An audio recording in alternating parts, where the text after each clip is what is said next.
Hello students, आज हम topic करेंगे equivalence of shear to tensile and compressive stress at right angle to each other and also equal to the shear stress. तो जहाँ पे भी shear का word का यूज़ हो तो हम उसमें क्या करेंगे, एक होमोजीनियस क्यूब को, जैसे प्रीवियस टॉपिक में हमने कंसिडर किया था, एक होमोजीनियस क्यूब को हम यहाँ पे कंसिडर करेंगे और उसका जो फ्रंट व्यू है, टॉप व्यू मतलब फ्रंट व्यू टुवार्ड्स जो फेस होगा, हम उस फेस को ही हम कंसिडर करके चलेंगे। तो क्या होगा, let there is a homogeneous cube and front face of the cube is ABCD hair.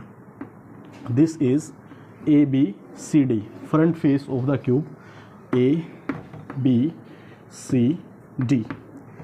और जब भी शियर वर्ड यूज़ होगा तो हमें क्या करना होता है, अपर जो फेस है उसके ऊपर एक टेंजेंशियल फोर्स F अप्लाई करेंगे।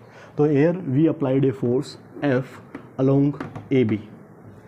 If this end lower end is fixed, इस एंड को हमें क्या करना है, फिक्स रखना है और of length L, this is of length L हमें कंसिडर कर लिया। Now if this end is या this arm is not fixed, lower face को अगर हम फिक्स नहीं करेंगे तो क्या होगा, by the application of the force, tangential force, the block can move if friction is overcome in the forward direction, but here the lower end is fixed and there is a tangential force applied on the upper face, so there is equal and opposite force act on the lower face, it is in opposite direction. So here a equal and opposite force is acting on the arm CD on the lower end, या fixed end की side में क्या होगा, fix arm पे भी एक force लगेगी that is along CD. तो due to these forces there is a rotating torque set up like this. Okay, if two forces या couple is set here and by this couple this block want to free to rotate, but lower end is again fixed, so it is not rotating. So it means that there is equal, here the couple value is force into perpendicular distance between these two forces, equal and opposite force. So amount of couple is F into L. So due to this couple the block wants to rotate, but it is not actually rotating because lower end is fixed. So lower end is fixed, so there is equal and opposite torque, here the torque this couple is clockwise direction, so there is an equal and opposite couple set up here in opposite direction. ठीक है, तो so this block has equal and opposite torque like this.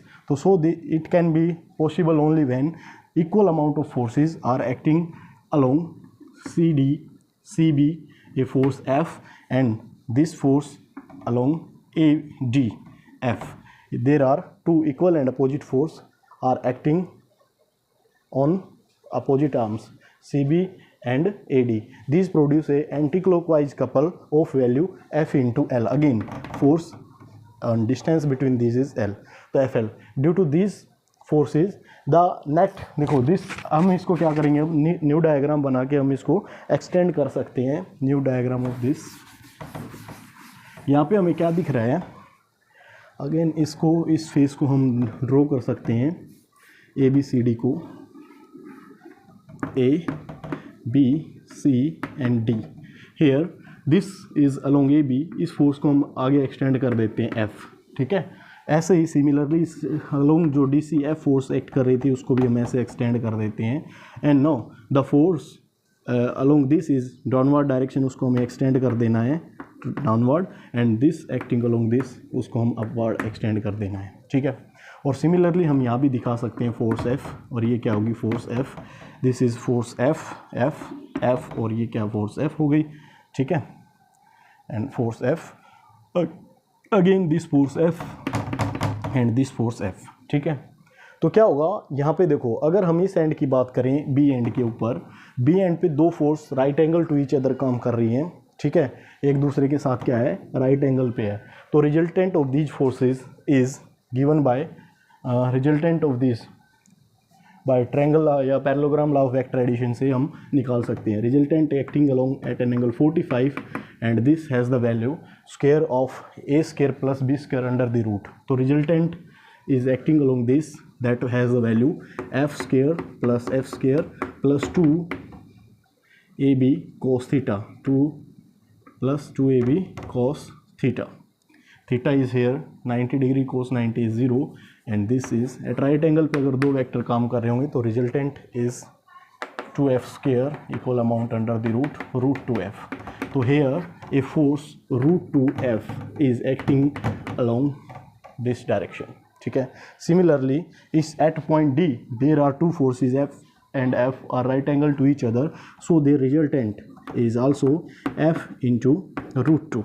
Similarly here two forces are acting in this direction, here this and this, so this resultant, the resultant can be shown as F root 2 and again these forces are acting, this is F into root 2. So we can say that the two forces F root 2 and F into root 2f, these are the forces acting on the diagonals DB to elongate the diagonal.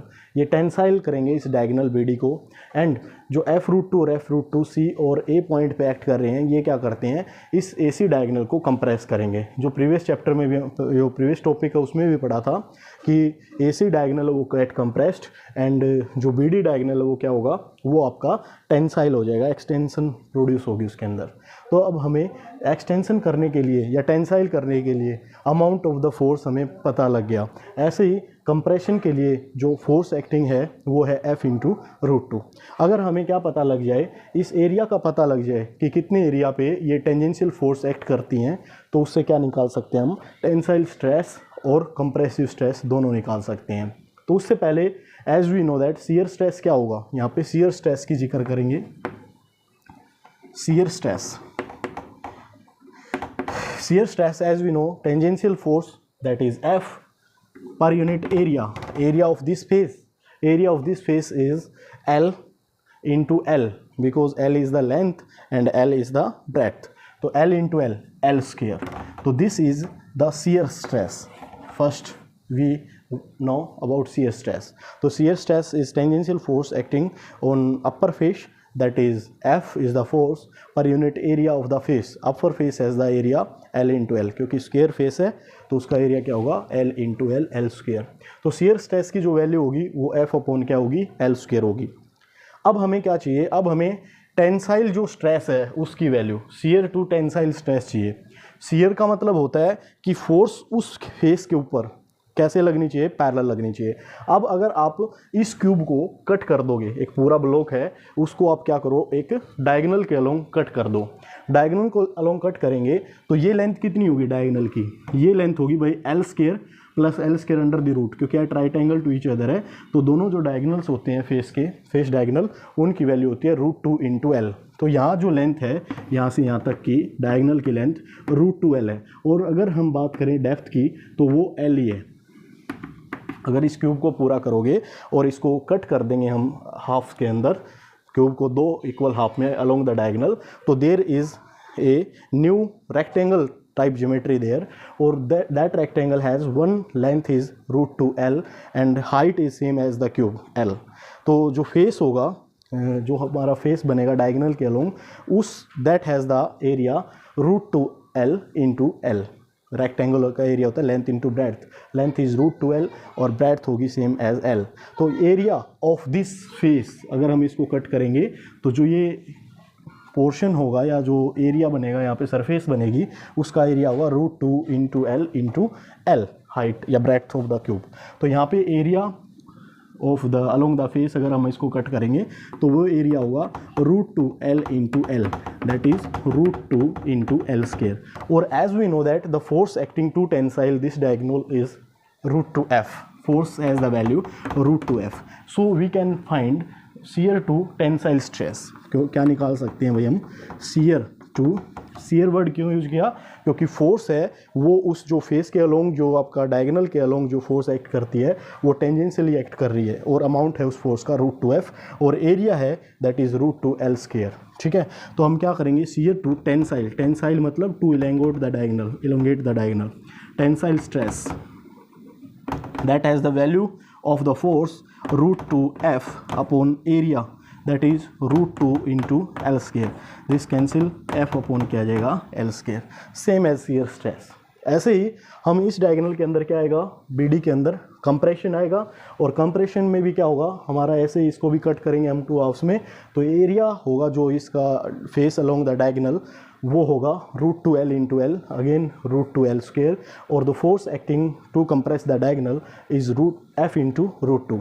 अगर हम इस tangential force को F√2 को divide कर दें इस area से, area √2L square है, तो again shear to compressive stress आ जाएगा, शियर टू कंप्रेसिव